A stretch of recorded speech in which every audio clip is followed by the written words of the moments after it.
Good morning students, this is Neha, your mathematics teacher. So in the previous video we have studied about the topic perfect square. Now we will study about the properties of perfect square. So the first property, the square of an even number is even. That means we don't know what the answer will come if we do the square of an even number, but that is sure that number we'll obtain will be a even number. For example, 6 is a even number, right?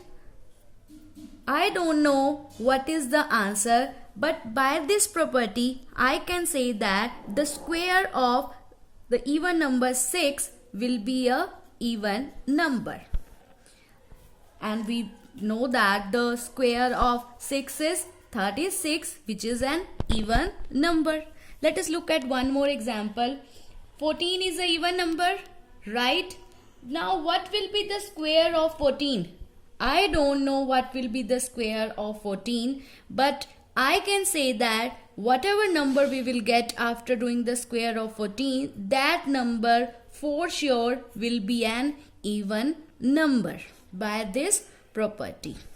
Okay, now let us look at the second property. Second property is the square of an odd number is odd.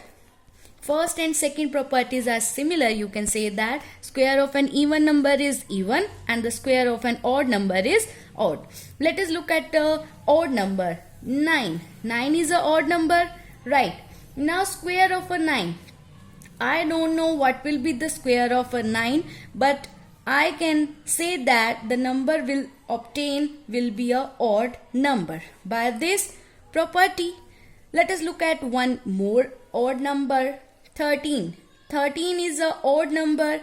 I don't know what is the square of 13, but I can say that whatever I obtain as a square of 13, that number will be a odd number. Let us look at a question from your exercise. So the question is, the square of which of the following numbers will be a odd number? Means whose square is a odd number? First thing you can do is you can find out the square of 131, that multiply 131 by 131, but that will be a very lengthy procedure. So for reducing the lengthy procedure, we will just tell it by using the property. That is, square of even number is even and the square of odd number is odd. So we will just look at which number is odd. The number which is odd, the square of that number will be odd. Now let us look at the A option. What is the A option? It is 131. Now 131 is an odd number or an even number? 131 is a odd number. Hence, the square of 131 will also be a odd number. Right? Now let us look at the B option. B option is 2136. Now 2136 is a even number. And in the question it is asking about the square of this number. Now finding the square of this number is a very lengthy procedure. So we will just do it by the property. Since this number is even, hence the square of this number will be a even number.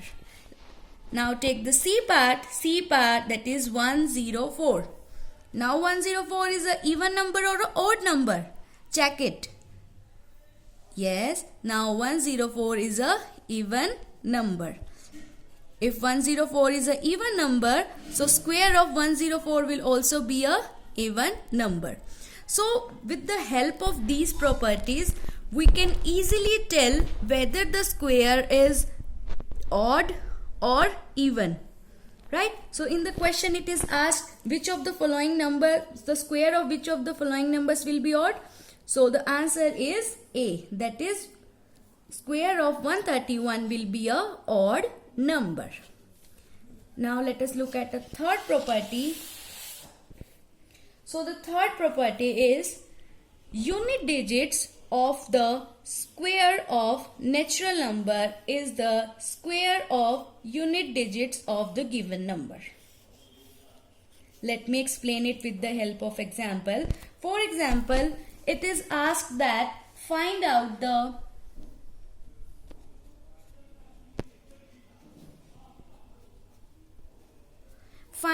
the digit which will be at unit place if you do the square of 13. Means it is asking about the unit digit of 13 square. I don't know what will be the square of 13 square, but this property says that look at the unit digit of the number. The unit digit of number is 3. Right? Now do the square of 3. Square of 3 is 9. So the number which will be at unit place will be 9. This property says that if you have to find out the digit at the unit place of a square of a number, then just look at the unit digit of the number, do the square, and the number which is at the unit place will be same as the digit which will be at the unit place of 13 square. 13 square is 169. This is verified that the unit digit at 13 square is 9 and the unit digit of 3 square is also 9. So if you have to find out the unit digit of a square of a number, just look at the digit at a unit place and then do the square of that number, and the number which you obtain at the unit place will be same number. For example, 14 square. If it is asking about what will be at the unit place of this, so according to this property, look at the unit digit. Unit digit is 4. Do the square. 4 square. What is the 4 square? It's 16. Now what is the digit at the unit place? Is 6. So 6 will be at the unit place of 14 square. Means you can find out the digit at the unit place by saying the square of the digit at a unit place. Okay, now let us look at a question from your exercise. What will be the unit digit of the square of this number?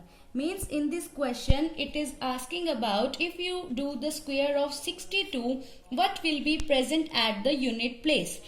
Now if you do the multiplication of 62 with the 62, it will be a lengthy procedure. So we will do with the help of the property. Look at the unit. Unit is 2. Do the square of unit. It is 4. Hence the digit at the unit place of 62 will be 4. Right? Now let us look at the B part. B part. You have to find out the digit at a unit place of the square of this number. Now doing this multiplication is again a very lengthy procedure. So we will do with the help of property. Look at the unit digit. Unit digit is 5. Do the square of 5. It will be 25. Now again look at the unit digit. It's 5. Hence 5 will be at the unit digit of the square of this number. Similarly, you can do the C part. Now let us look at a topic that is Pythagorean triplet.